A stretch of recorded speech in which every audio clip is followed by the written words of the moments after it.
Welcome to the I Can Fly podcast. Today, Jag and I are going to be introducing you to our first episode. This one's really exciting because it was our first time doing this, and it's something that we've been dreaming about for not that long, actually. We had an amazing dinner in Florida and had this incredible idea that really molded us together, and the idea sparked this start of an amazing journey, and recording this episode at nekawA in Costa Rica, where our natural health and wellness center is going to be located and we're in the process of building, was just such a special place to do this first episode. And now you being a board member for nekawA and us becoming friends, and this first episode is real look into our life. And also it's really special that we get to give people a lens into really the foundation of where a lot of our friendship was built too, in this incredible place in Nosara. You'll see it in the landscape. You'll hear it in the sounds in the air. I mean, it was just a really special day, and a way for hopefully, folks to get to know a little bit about your story, a little bit about mine, and the beginning of this journey to interview some incredible people that we have coming up here over the next few weeks, and start this fun roller coaster of building a community for I Can Fly and sharing a lot of great lessons along the way. Yeah, the list of guests is amazing so far, and just the upcoming are even better. So please tune in, and we're super excited to have you in this I Can Fly community.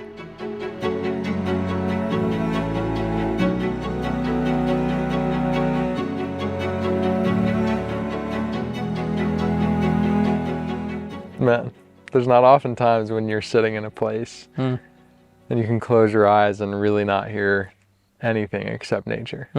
For miles too. Miles. Man, we are so lucky to be here right now in nekawA, Costa Rica. Jag, it's an honor to be sitting with you and starting this journey. It's a treat, my friend. Hopefully down some incredible paths and hear some great stories, meet amazing people, inspiring, motivated. And I feel like we have a lot that we've encountered and experienced together over the years, and a lot to touch on. I'm really excited to and get to know you more as well. Yeah, and it will be that too. That's honestly, selfishly in some ways, what I thought was going to be one of the more interesting things to come out of this. Was the deepening of our relationship. Yeah, for sure. Because I think back to when but even before that, I think back to when we first met, right? I would have been, I think, 15 or 16 years old. Yeah. Down in Jupiter, Florida. Bears Club. Yeah. Pure spot. One of the best. And, in that season of life, we were just golfers. That's all I kind of identified with at that point. It was really all I saw for a future. I just played golf, And my first kind of memory with you that resonates to sitting right back here was probably the second or third time we hung out, we went snorkeling. But it was kind of like scuba diving snorkeling. Yeah, free diving. Right. Yeah. I mean, I didn't dive that far. Glorified free diving. I tried to keep up, but it was, Yeah. And if I think back to that, I'd never done anything like that before. And since then, the amount of things we've done together, where I can honestly say before that, I've never done something like this before. Yeah, it's true. It's interesting, like when we get together, like we have this level of comfort and confidence and spontaneity. It's awesome to have an adult male friend like that's going through a lot of similar things in life and business and change and growth, and it's pretty special for sure. That the Bears Club, when we were there, is just about how many birdies we could make and how much better we can get, and play 21 chipping contests left and right with Kevin most of the time, right? Kevin Tway. Yeah. Burger. Shout out K Tway. But yeah, there's like so many cool things. That snorkeling day was awesome. I remember we saw the biggest stingray I've ever seen in my life. It must have been 15 feet across. Yep. Yep. And we were sitting at like over a reef at 30 feet. We put our anchor down in the boat. Yep. I remember the kid's named Morgan also, who owned the boat, who picked us up on the shore there in Jupiter. We went off the beach in Juno Beach and hopped on. And yeah, that was so sick. It was so big. There was like 6-foot cobia swimming on its back, basically, feeding off it. I still have a picture of it actually with my GoPro. Really? And yeah, what are some other things, like some things like off the top of our head that we've done? We're both now pilots. Yeah. Obviously, we can talk about. Draws us back to the theme. I mean, exactly. We had a dinner probably 2 months ago now, and we always have the most electric conversations together. At least they are for my seat. Yeah. And through my intrigue, I want to ask you questions and get to know your experiences more. We both kind of shared in this bond that, God, it's so incredible what you can do when you get to ask those questions to any stranger, because you realize, I think we all have a lot more in common when we become vulnerable and we open up the deeper conversations and we start to talk about the more trying times, the harder times in your journey. I mean, I think we can all relate to this with social media and kind of the way things are today. We only show the good times, right? Absolutely. And we really bonded off this concept of holding a space in a conversation with people where you can talk about both, you know? Yeah, it's rare. It's really rare, you know, like even think about it with your family. Yeah. I mean, how many family members do you have that you can sit down and be like, all right, look, I fucked up and I did something here, and have complete freedom of judgment. Yeah. And yeah, thank you for that. Like holding the phrase holding space is something so powerful in our lives now mutually because of the plant medicine ceremonies that we've done. Yeah. And learning about the shamans and the facilitators that are holding space for us to go on our own journeys. Totally. Safely. Yep. And so when we get in an environment like this and we're out here in nature and in private, like the safety is high, so the emotions can fly, not meaning to rhyme there, but right. Yeah, it's amazing. Like we have a lot to learn from each other, and it's hopefully everybody has someone in their lives like that they can be their best friend and but therapist as well sometimes. Yeah, it's important to play both sides of it if you're wanting to get into a deeper relationship with a friend, with a partner, to unlock yourself and show that more vulnerable side. Naturally, I think, draws us in. Yeah. You know, it theoretically sheds the layers of the onion, right? Exactly. Which is another great place we always have a great bond at. Yeah, a hoopy. Right. The onion. Yep. How did you first land here in Costa Rica? It's interesting. Like there were so many different callings that were leading us to Costa Rica, Chelsea and I. Yeah. And at the time we were deep into Dr. Robert Morris's herb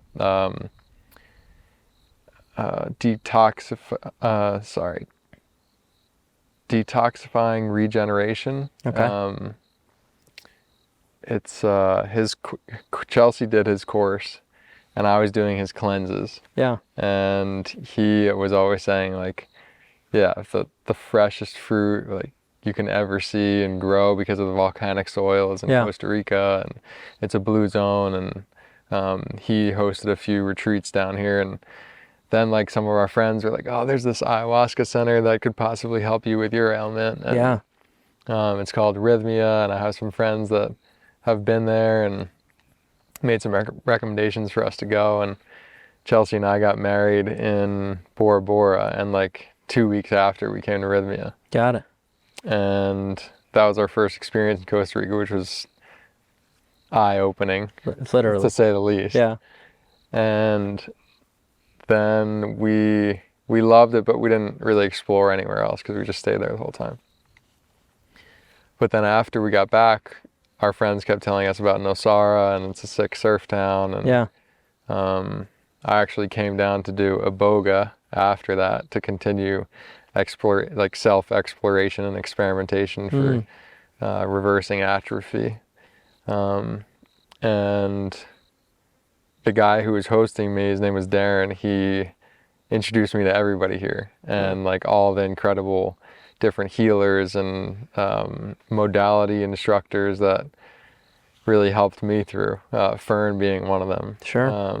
And yeah, I kind of fell in love with the people and really the reason why they were here. They were either trying to give what they have learned over their entire life and become a professional at it, or learn in a way that it's organic and natural, and that's really what I'm all about, and being as natural as possible, because people have asked me like if there was a cure for muscular dystrophy. We'll talk about that later. Like, in a shot, would you take it? And my answer is no, because my belief is that I know nature and ourselves have everything in us already. So Nosara kind of embodied that. And then once we found this space here in nekawA, to be able to grow our own food and live off the land and teach people how to live naturally, it just sunk us in like a magnet. But prior to you going through your diagnosis and the years before that, wondering, right? You were seeing signs, but you didn't know what it was. Were you having curiosities for a holistic life in any way? I mean, was it, I know fitness was a huge deal to you when you were at college at Oklahoma State, and you always were passionate about what you put in your body and what you ate, but when did this grander perspective start to shape for you? It's a great question, because it was never like this before college. I grew up eating, a gallon of milk a day, a box of cereal, pasta at night from my mom, who's 100% Italian and insane cook, and fettuccine Alfredos and steaks and sauces. Definitely got that in common. Condiments, I still have them though, a little bit more. And I wasn't ever educated on nutrition, and didn't really have a need or inkling to be, because I felt healthy. And once I graduated college and started training with Don Saladino in New York City. Yeah, remember that? He was the first one to really bring up nutrition to me. Even our trainers at Oklahoma State didn't bring up nutrition. Interesting. Really. And was that because you were a golfer versus a more, possibly football? I don't know. Was it? Yeah, I think at the time, most colleges, for that matter, weren't as knowledgeable or educated on nutrition for athletes at that time. It was over 10 years ago now. Yeah. And so Don Saladino was the first one to really like, all right, if you want to get jacked and you want to hit it farther and you want to feel great and you want to have a barrier of muscle around you, so you're protecting your joints, and that sounded like exactly what I wanted. So he's like, all right, you got to cut out dairy, like 0%. Yeah. And I was like, what are you talking about? On my Jersey Mike's subs, I got to have cheese. Yeah. Or like, what would you get at Jersey Mike's? I would do the Italian Mike's way. The 13 Mike's way. Yeah. It's bomb. Unbelievable. It's bomb. Shout out to Jersey. Yeah. And cheese on my pasta and cheese on my burgers, or like milk in the soup or in a cookie, or like all the things that I didn't even realize it was in, I had to be conscious of it. So that's when it really started to kind of seep its way into my brain, into my life, that I needed to look at ingredients and see what was really in it, how it's affecting me. And at that time, you're playing on the PGA Tour. That time, yeah. Well, yeah, I was with Don for less than a year on the Corn Ferry, so web.com, because actually out of college, I went to Q school, and I was staying at Ricky Fowler's house during the second stage. And I took his mountain bike out one day, and he has like jumps all in his backyard. And I was an idiot, and I broke my hand. No way. So yeah, I didn't have any status or anything, so I did Monday qualifiers for Corn Ferry. I broke my left thumb falling off of a hoverboard on Christmas morning 2015, which I was going to take a gap year between high school and college. I was going to play at Ohio State at that point, but kind of wanted to play a little bit more. I thought I wanted another year to develop. It was something my family and I talked a lot about. But in that year, I was going to play a couple Q schools. So the first one I was going to do was Latin America. Nice. And then I broke my thumb. So I didn't know you broke your hand when you were right before Q school. Wow. Crazy. More similarities. Yeah. So you start to have this appreciation at that time for taking dairy out of your diet, which then, when was it that you really decided, like, wow, I'm going to embody a more holistic approach across all of the board in my life, whether it's through medicine or it's through therapy or it's through living around it? Well, I started to appreciate taking dairy out of my life when I started feeling the difference. Like my brain clarity, my lack of inflammation, my recovery time after working out hard. It was incredible, the things that it was affecting. And it really told me that for the first time I had proof of making a change in my life. And I was like, wow, okay, let's see what else we can take out or learn about or add or subtract. And it was really fascinating. And then once I continued down the path of, at that time, beginning the journey to finding a diagnosis for my atrophy in my pectoral muscles, I started understanding that the doctors that I were going to were the best of the best, neurologists, oncologists, everything. But they were not educated in nutrition at all in their programs.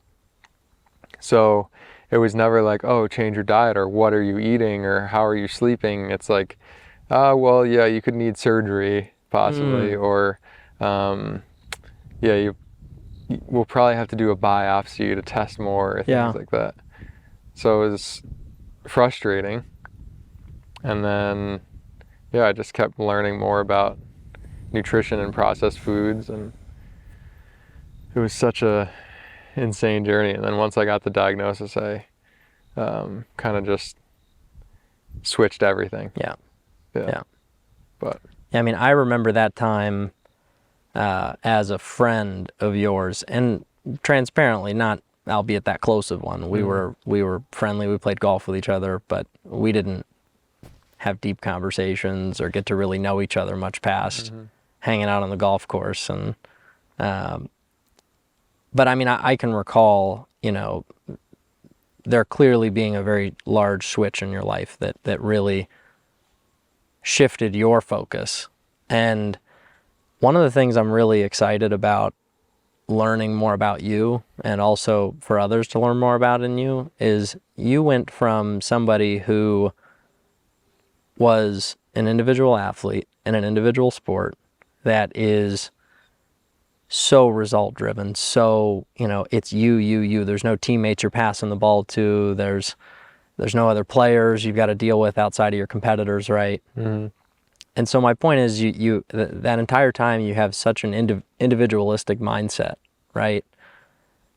And what's so striking about you today, and frankly why I wanted to spend more time around you, because it was something that I personally want to try to embody more in my own life is you are so outer directed now, meaning your focus is on others and what can you do to create deeper connection with them, open their mind to new experience, look past a diagnosis that maybe you were told couldn't exist, right? And I just appreciate so much your ability to, even in the face of incredible personal crisis and challenge in your life, be so focused about what can I learn about this process to help others with too. Mm-hmm. And I'm curious if as you kind of went on this journey and you traveled a lot of different places in the world and you met, ancient healers or just random people you meet along the road, right? Mm-hmm. Was there people along the way, or like certain times where you just started to think like, man, there's more to life than just working on myself, but I want to find more ways to help others? Like, Yeah. Is there moments that you kind of remember? Oh, 100%. Yeah, there's definitely some very important times and bookmarks in the journey for sure. And I think really what started my absolute 180 turn on perspective of life really was getting to know Sean Einhaus really well. Oh yeah. His dad was German and his mom is from Nepal. Yeah. And he grew up playing the junior tournaments with me. Right. He was one of your groomsmen too, right? I didn't have a wedding like that, but yes, basically would have been, definitely. And he was very humble, very smart, and I liked being around him. He had a great work ethic, and I got to know him really well, and he started telling me about his upbringing in Nepal and the people that he saw and grew up with and experienced, the extreme levels of wealth and poverty in that country. Yeah. And especially with the different natural disasters that happen there, like earthquakes all the time and people losing their homes and having to rebuild them. And he's just explaining that most families there live on less than $1 a day. And when he said that, I couldn't understand that. And I was like, well, what about the kids? Like, what do they do? And I got really interested, and we went there. I visited him for, I guess it was maybe 2 months. Actually, that's when I had a broken hand. Oh, okay. And I was like, oh, I can't golf, so I'm going to go over to Nepal. And I got to meet all these kids and these charities that he was involved with, and it really changed my frame of mind. And that year we did our first fundraiser ever. Yep. And it was him and I trying to get as many people and friends of ours to play as many holes as you possibly could in one day. Very cool. And go out and be like, oh, hey, mister, can you donate $1 per hole? I'm aiming to play 100 holes. Yeah. Something we all do. Yeah, so it was... There's nothing like, as a kid, the days when you'd wake up, you're just like, I'm going to play as much golf as possible today. Yeah, so it was fun, too. Yeah. So I remember we raised $19,000. Wow. Freshmen in college. No kidding. We thought that was the most money we've ever heard of. Yeah. And we helped build a school and buy like Apple computers for these kids and stuff. And it was really fulfilling because, I don't know, my heart just felt so warmed. And since then, I just really always wanted to have that feeling of oneness with everybody and equality and no racism and just things that seemed right. Yeah. And that's really kind of where it changed. And I always thought that, playing golf is great and has been a dream of mine, but how much can we really do to give back there? Yeah. And don't get me wrong, athletes are amazing philanthropists, but there's what they're doing and spending most of their energy on is not growing society, or helping kids, grow up with education, or a toothbrush. I mean, of course, the PGA Tour is charity driven and gives back to many as well. And I think one of the biggest in sports. So that's all great, but I felt like I had a duty to do more and do something that I was really fully committed with, because it was something I'm talking about. nekawA is something that I've always needed in my journey, that I couldn't find in the States. And I was like, you know what, we're just going to make it available to everybody. And it'll be a place to learn how to learn about yourself and be as a natural human. And what that means to me is growing your own food and living off the land and limiting EMFs and learning how to speak, and what that means with your energy fields and the vibrations that you're creating and putting out into the universe. And I mean, it's such a huge list and commitment to unlearn all the things that we were growing up with, or taught when we were younger.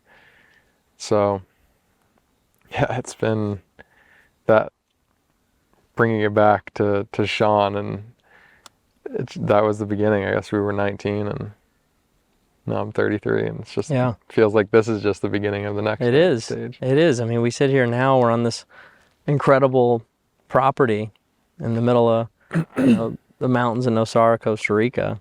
And, we had our first experience out here together in a beautiful yet epically failed camping experience at the same time. Right over there, actually. It was certainly my first encounter with camping, and our past midnight thoughts of, are there aliens across the way here in this ocean, and where's the jaguar going to attack us in this tent? It made for an eventful evening, but we got through it. And I think it's beautiful to sit here and think about the way this land is going to take shape, with structures that are naturally embracing the land, and honor the decades and centuries even that this land has been tracked on by either ancestors or livestock. We've got cows that are literally walking less than 100 yards away from us that make these perfect hiking trails for us through the mountain. And I think, like, one thing I'm really excited about personally in this process together is creating an environment for people to share their story that somehow mimics the way this land naturally gets you to do that. It does. Right? Yeah, there's nothing here except for some hiking paths and some newly planted trees. So far, and we're in just the beginning of an amazing creation story. But like, I'd love to hear. I'll share my feelings when I come on this property. I'd love to hear yours as well.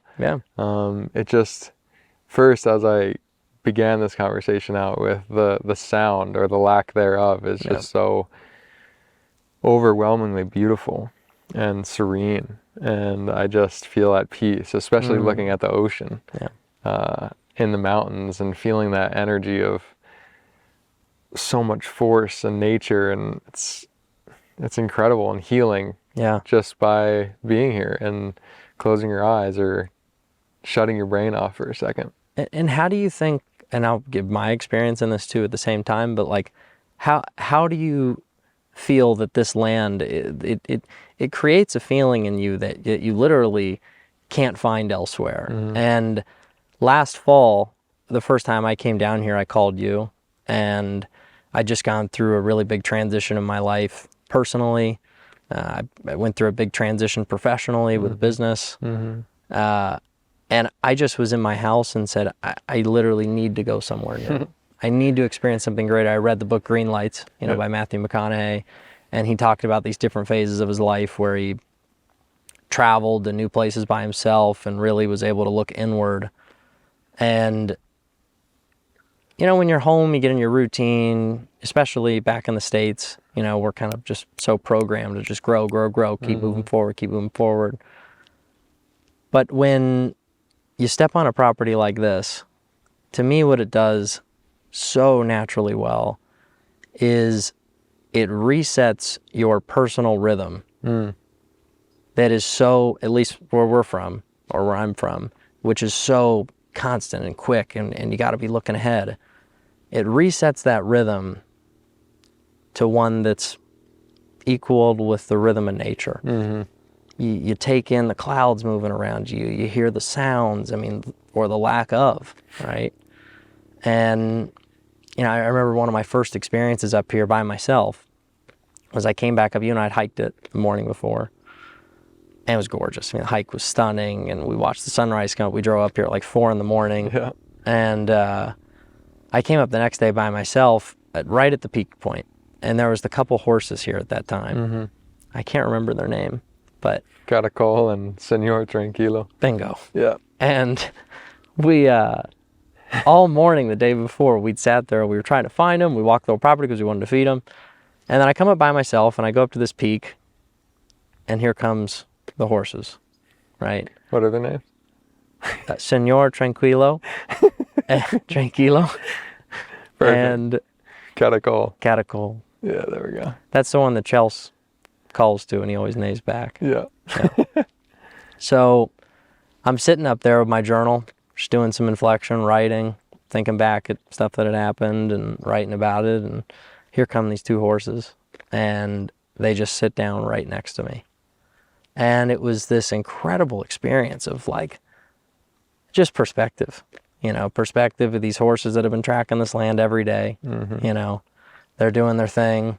But when you get really internal and you're going through things, a lot of times you just get caught thinking the world's going around you. And I think when you come to a place where nature is so prevalent, you're reminded that this land's going to be here long after you, and it was here long before you. Exactly. And so, yeah, I mean, my feelings when I'm here, it's just incredibly grounded and calm, right? Yeah, those are perfect description words for it. It's so beautiful. Yeah, it's there's an energy here. Yeah. I haven't, it's hard to describe in words, but I feel everybody that does step foot on this land shares something incredible with me afterwards. Yeah. And it's amazing to embody that or hear that embodiment from another person. Yeah. And that's within me as well.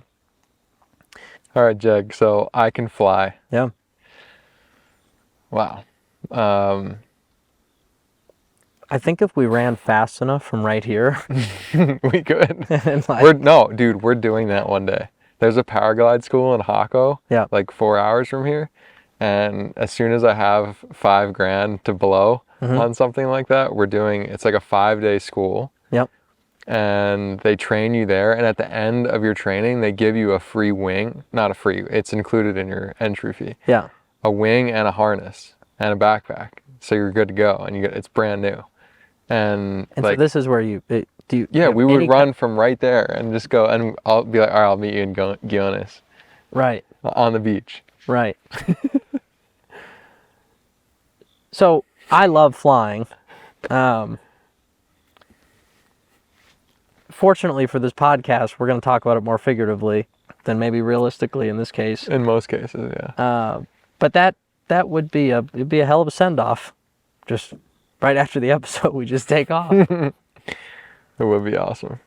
So this idea of the name came to me because I can fly, right? Yeah. Like, obviously I'm a pilot, and that's one of the very integral parts of the name and the idea behind it. But when I was a kid, I always had this recurring dream. And it would be me walking, probably always the same age, about maybe 12 years old. Yeah. I'll be walking in a fair, you know, where there's like ring toss and like pop the balloon and like what are some other, like funnel cake and all this stuff. I always like the elephant ears.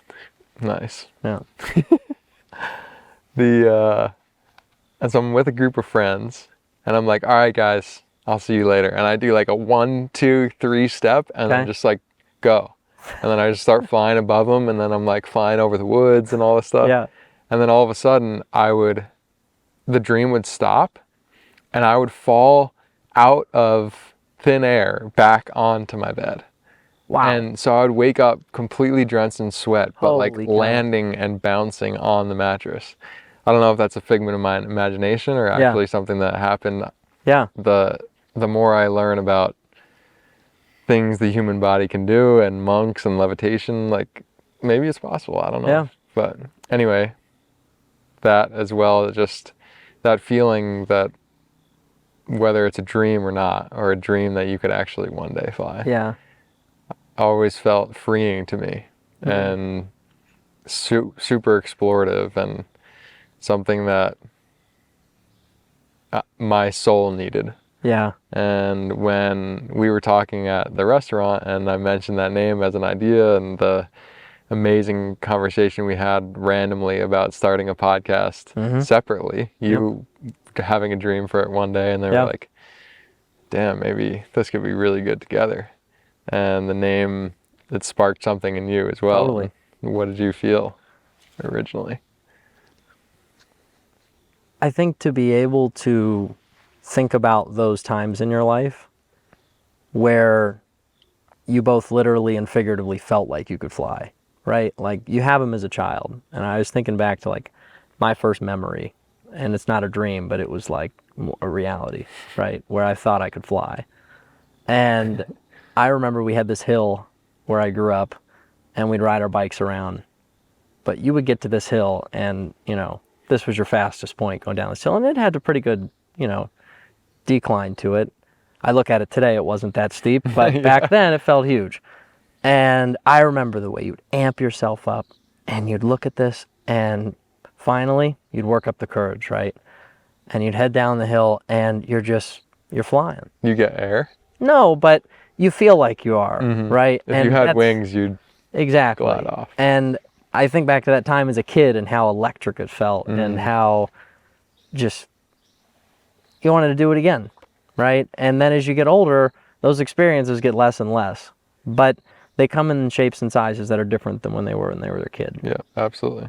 Whether it's that you're an athlete and you still play a sport that gives you that thrill, or starting a family. I mean, there's got to be so many different things you feel in life that give you that just rush, that thrill sensation. But I can't wait to always come back to that theme with people and ask what it means to them. Exactly. Yeah, because it's a question and a phrase that you can ask that for some reason, no matter who you ask, it sparks something in them. Yeah. Maybe because of you were a kid and you were just sitting on the beach and you saw a bird flying by and were curious about that time for that split second if you could actually, what it would be like to see from that perspective. Totally. And yeah, it's just like the ultimate adult driver's license to be a pilot for sure. Yeah. Every time still, I'm almost 40 hours into my flight lessons right now. I've done 2 solos. But every time I go up, even with my instructor, who's this great kid, Cameron, awesome kid. And I always say to him, we'll be 500 feet off the ground coming off the departure leg. And I just say, wow, is it beautiful up here?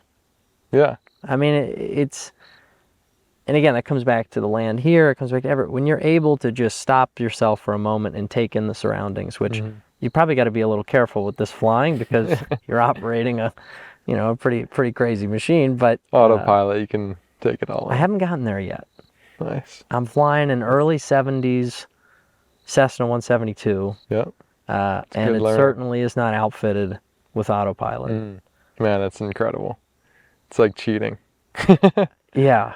Especially for long flights, because like when I was on tour, I flew myself every week. That's epic. To every event, and like luckily my first and second planes had autopilot, and the latter was exponentially better than the first one. Yeah. But it was incredible, and I got to spend so much time with incredible people and share this ease and beauty of a way of travel with others and players and caddies, and hear stories. And totally. It'd be awesome to do an episode while we're flying. Yeah.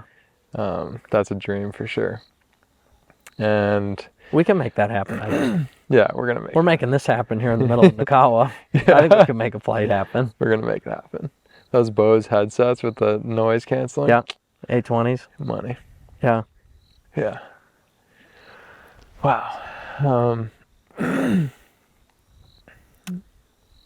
Tell me about golf for you. It's like I feel like we're on a similar path once again. Yeah. With the game of golf. Yeah.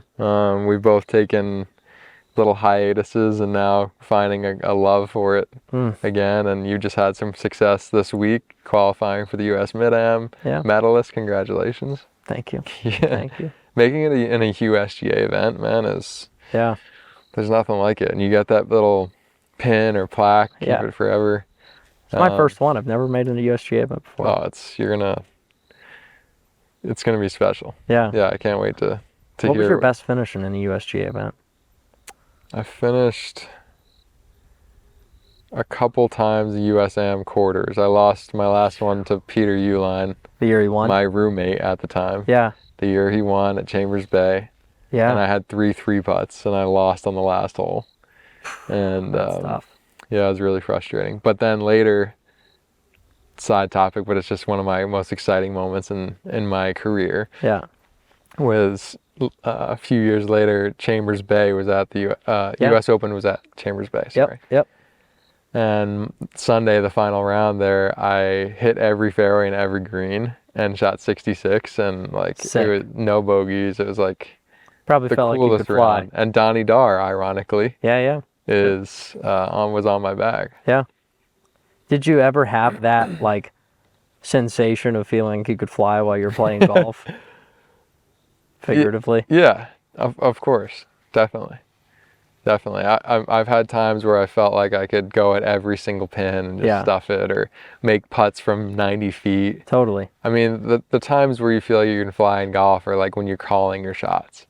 I'll never forget. There's one in Puerto Rico. I was playing at Oklahoma State. I wasn't playing very good that day. Yeah. And Coach McGraw was walking with me. Yeah. And after like 11 holes, he's like, all right, I'm going to go walk somewhere else and give you some space. I was like 2 over. Okay. And he comes back on my last hole, and I got it to 5 under. And I was like 7 under on the back or something. And I had like a 60-footer on the last hole. I'm like, Coach, come here. I was like, I'm going to make this. And I get up and I just drain it. And it's like those times, it really makes me curious, even to this day, of like, was my energy really that heightened that there was no other outcome? What did I do? How did I tap into the universe? Totally. How did I like get in this point of time to truly make that happen, to will it into the hole? Holy cow. It's just the synchronicities with plant medicine and really having things happen for you that your wishes are coming true or manifesting. Yeah.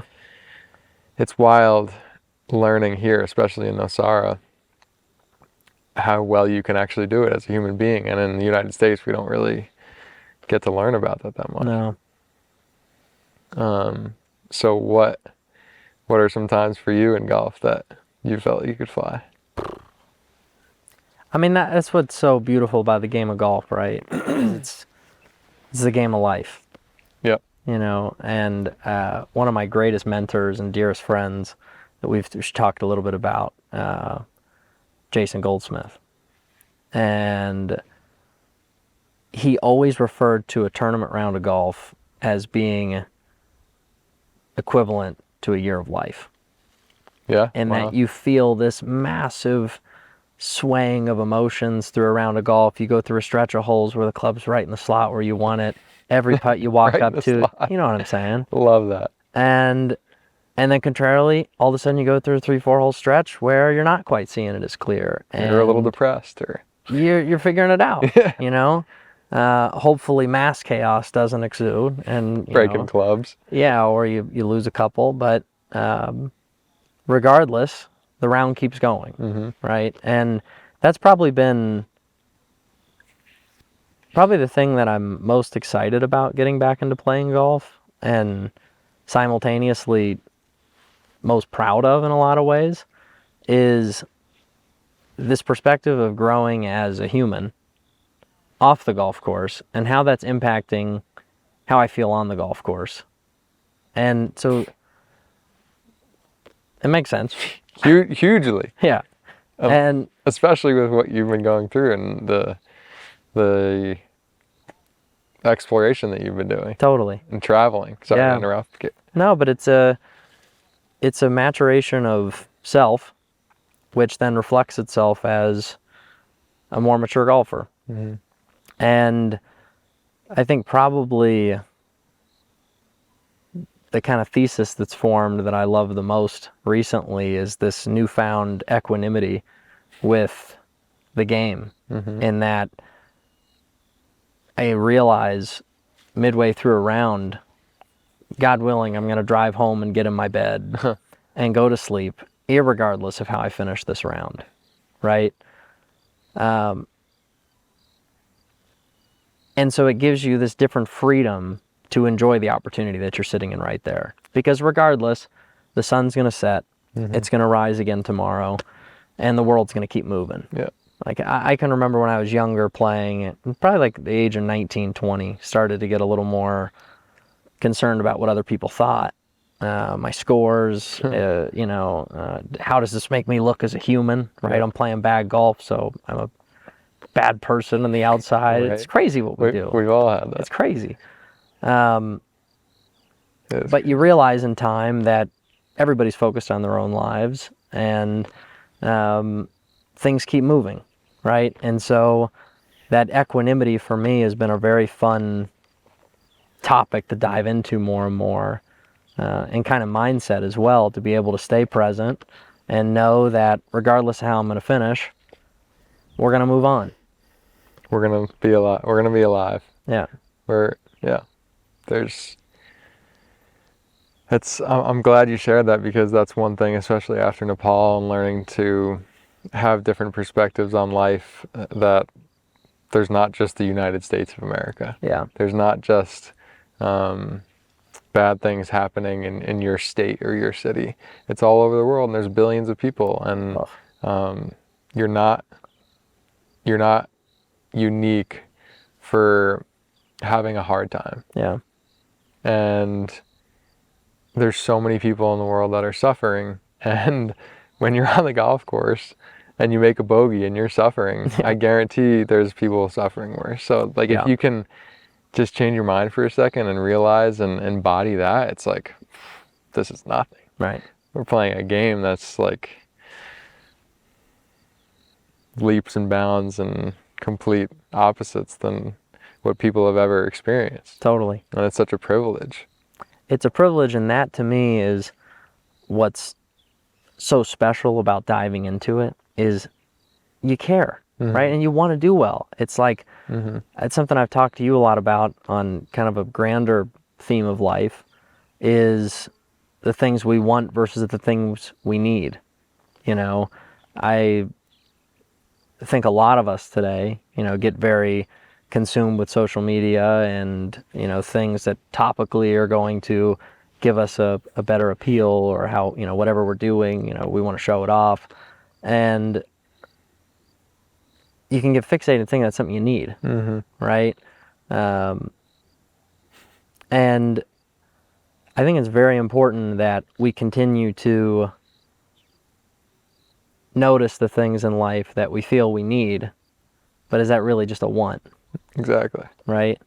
And the things that we really do need are as simple as access to nature and exercise, wellness, different things for our body. What do we really need, Like, we really need some good nourishment. Yep. A community, family, a roof over your head. Yep. It's really not much, Like, for me at least, everybody's completely different. It's okay to need more than others, but as a human being surviving, we really don't need much. And that's really cool. And the things that we get to experience every day in the game of golf, it's like so much more than we could ever need. And it's just amazing. It's an amazing game because of the people that it brings together. Yeah, the best. And it's cool to see that you can play it throughout your whole life too. Yeah. Yeah. That's I mean, golf is just one area of our life that really just spreads out into so many others. And just through the players and the friends that we've made through this game and the networks that we've created, it's like, that's why I think this podcast is going to be special, because of hopefully the friends of ours that we can invite on and share amazing stories and hopefully educate people to reach their goals or love themselves a little more. And it's I'd love to hear some of your goals or dreams for these upcoming episodes. Oh yeah. I mean, personally, I want to hear about those more challenging times in people's lives, careers, personal life. I don't think we can ever have enough of those forums, for people to really openly share the harder things they go through. I was watching Tom Brady's documentary recently, Man in the Arena, and he was so open throughout the entire thing. And it's pretty easy to get drawn to a guy like Tom Brady in terms of how he acts and the persona that he, puts out there with who he very naturally is. But he was so open with what he was sharing, what he was going through off the field and how that was impacting him. And I think I really look forward to creating that space for people to come on and talk to him about those harder times in life and how it helped them grow, because I think inevitably when you choose to learn from those times in your life, they just become more things on the pillar, Exactly. that you get to stand on top of and feel these experiences growing in your life where your wisdom grows and you age. And I'm excited to get to tap into all these different wisdoms that we're going to learn from people about how they get through hard times in their life, how they capitalize when the times are good. I remember in Greenlights, McConaughey's book, he talked about the art of running downhill, and so I think that's another beautiful thing is like when you do feel like you can fly, right? Well, how do you compound those things to keep on happening in your life? Because those are what the greats do, right? They find ways to carry on that feeling you had that day when you said to your coach, watch me make this 60-footer, but they're doing it consistently. And that's what the greatest investors of all time are doing. That's what the greatest parents are doing in raising kids. I mean, it's the theses go across every spectrum. Exactly. And it's like what you were saying earlier about social media and Instagram. Everything that's being posted or shown is people in their most perfect states, or states that might not even be truthful because they're airbrushed or, manipulated a little bit. And to have that refreshingness of truth and reality in someone's life, that it's a roller coaster. And you have to have those downs to have the ups, to feel the positivity. Totally. Because if it was always positive, it would just be normal. And normal's most of the time not that exciting. And so life is just about being comfortable in the uncomfortable and enjoying that. It's like how I'm having the shittiest day. My dog just died. My girlfriend just broke up with me. How can I enjoy this? How can I learn from this? There's no real positive or negative. It's just lessons. And whether it's the best thing that's ever happened to you, you're going to learn something from it. Whether it's the worst thing that's ever happened to you, you're going to grow from it. Or you're not, and you're going to stay there until some crisis happens, Yeah. and it catapults And it you forces you out. to. Yeah, Right. exactly. That's probably, if I could go back to what you said about fear and looking right into it, that is probably fundamentally the number one thing that experimenting with plant medicine showed me. Mm-hmm. And when you have these conversations with people, right, you go home and you talk to your friends or random people you meet and have, you know, kind of a deeper conversation with, and you share them about, you know, an experience you had with plant medicine. I always think it's kind of funny, the questions you get, you know, and it's around, and it's the same ones I asked. It's like, well, how did it make you feel? Yeah. Right. And then it's followed up with, well, I'm afraid of what it's going to bring up for me. Definitely. And so I was having dinner with a friend of mine here recently, and he brought that up. And I certainly wouldn't have had this perspective a year ago.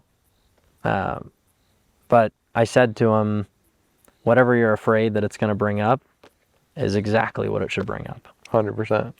And to go back to golf, I used to sign up for golf tournaments and get nervous, right? When I say I used to, I still do, very much. But I would look at those nerves as like, oh no, I don't want to feel those. No. Don't acknowledge that those are in the room, right? Look away. You're not nervous. You're strong. You're feeling good. You're not nervous. It's scary to face it.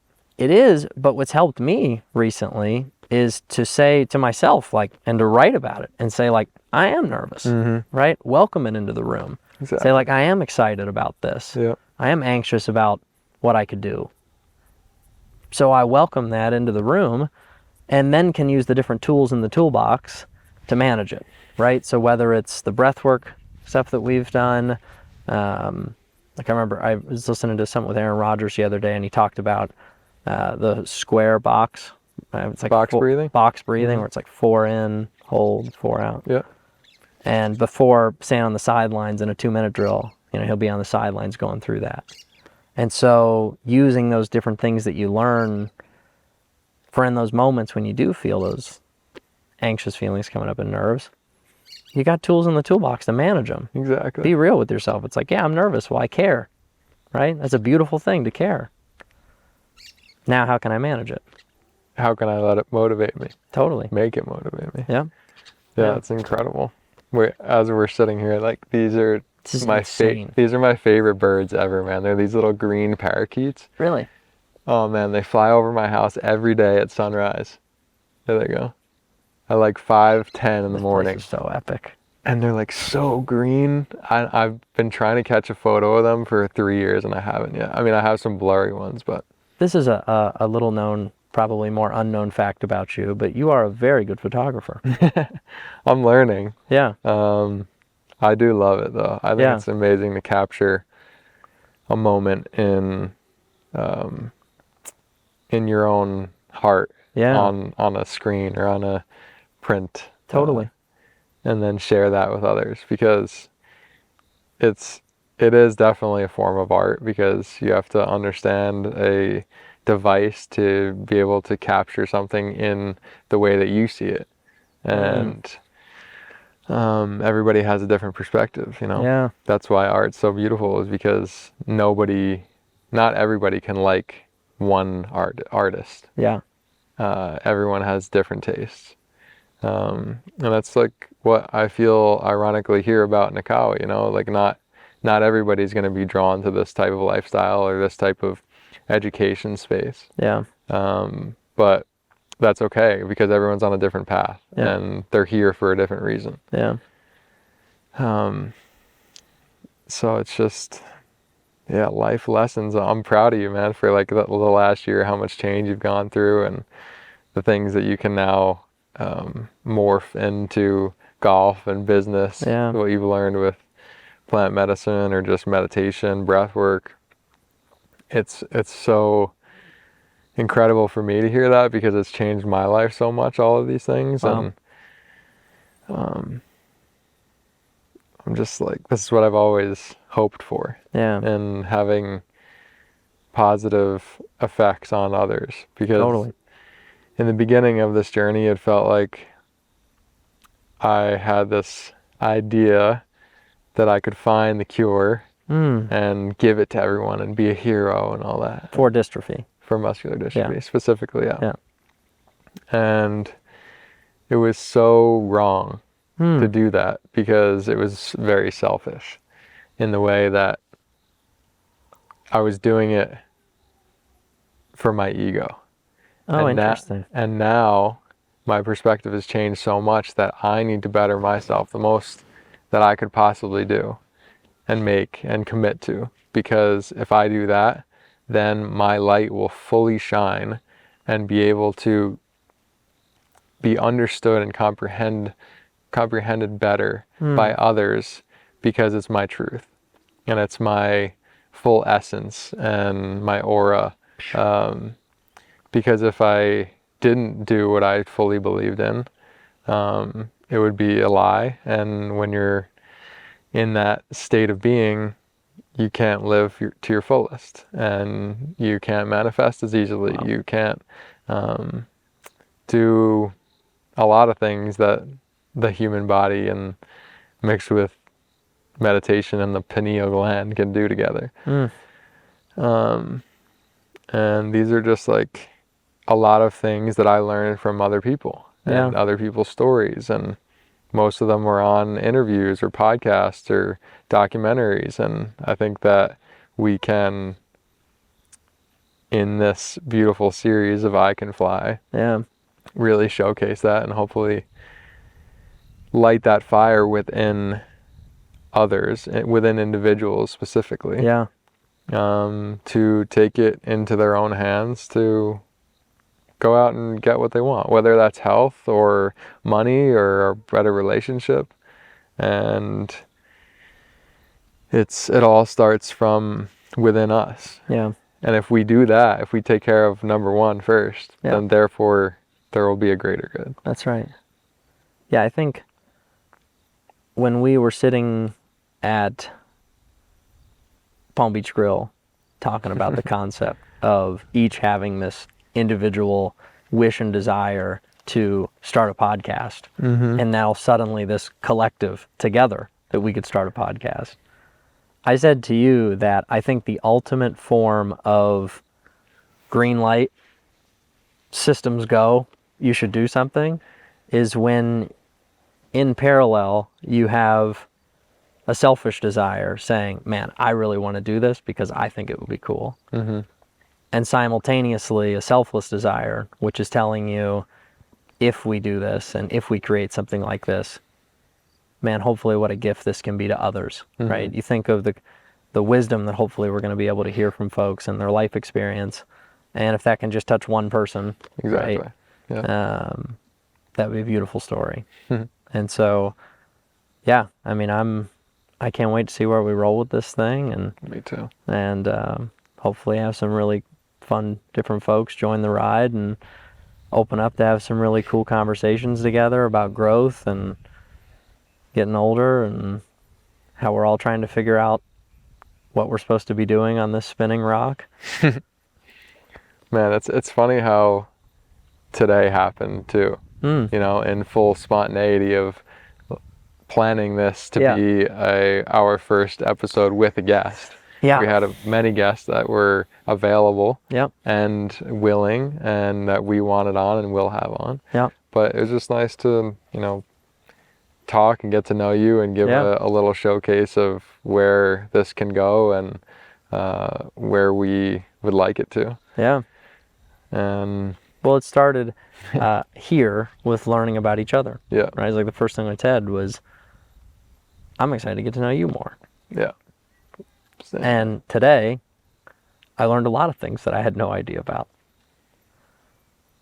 The whole story with Sean, you know, giving back at 19 like that, having that drive far before you ever had any kind of grander, even you say it may have been your ego that wanted to solve a mess, but even if that did stay your desire, that's a you know, a beautiful wish, right, and goal.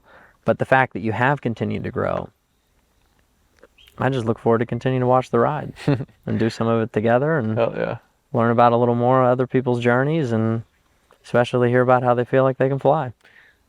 Absolutely. Because that moment is when you get to feel it, and how you can compound those moments in your life to do it more, that'll be pretty priceless. I mean, I'm just so excited because we've found other people that love to learn. Yeah. And I feel like I can listen. Yeah. You know, I want to listen to your stories. Boom. I want to hear your hardships because I probably have had them too. And we can then talk about that together and therefore have a meaningful, loving, heartful conversation. Yeah. And then the three of us or whatever other guests we have are just going to be hopefully feel comfort in that space to have a beautiful time and be open, like you said. Students of life. Yeah. A lifetime of learning. I mean, I think the second you shut yourself off to new perspectives, it's a tough one, you know? Mm-hmm. And so to be able to hear more and want to learn, I mean, I can't wait for it. Me too. Let's do it. Let's do it. In Costa style. Hell yeah. Pura vida, Pura vida, bro.